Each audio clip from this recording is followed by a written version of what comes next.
The first time, the mind asks if it can be done. The second time, it asks how. But eventually, a different question appears. Why was this necessary? This is where the real transformation begins, not with violence, not with action, but with explanation. The human mind cannot live in permanent conflict with itself. When an action is repeated, the brain seeks alignment between behavior and belief. If the behavior continues, belief must adapt. This process is not denial, it is justification. The mind does not erase the act, it reframes it. What was once unthinkable becomes understandable. What was once wrong becomes contextual. What was once unacceptable becomes reasonable. This shift does not happen all at once. It happens quietly, in fragments, small explanations layered on top of each other. I had no choice. It was unavoidable. It would have happened anyway. They deserved it. It's not who I am. It's what the situation required. Each explanation reduces friction. Each one makes repetition easier. The brain prefers coherence over truth. When faced with a contradiction between self-image and behavior, it rarely changes behavior. It changes the story.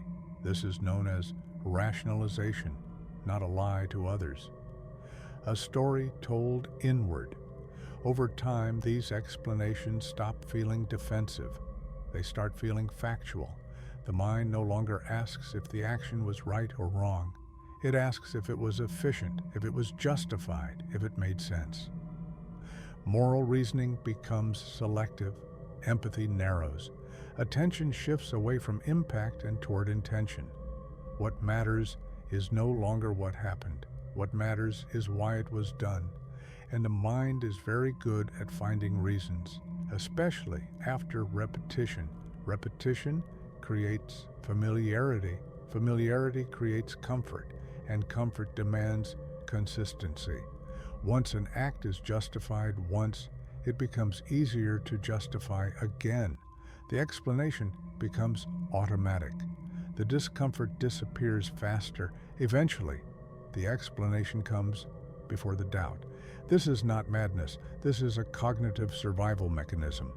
The mind protects itself from fracture, from guilt, from internal collapse, by rewriting the narrative. At this stage, stopping becomes difficult, not because the act is uncontrollable, but because stopping would require admitting that the story was false. And the mind resists that more than anything, because admitting that would reopen conflict. So the justification remains, polished, refined, stable. The most dangerous moment is not the first act. It is the moment when the act no longer needs to be explained, when the story feels complete, when the mind believes it understands itself. That is when repetition stops feeling like choice and starts feeling like identity. The file does not close here. It stabilizes, and that makes it harder to erase. The case remains open.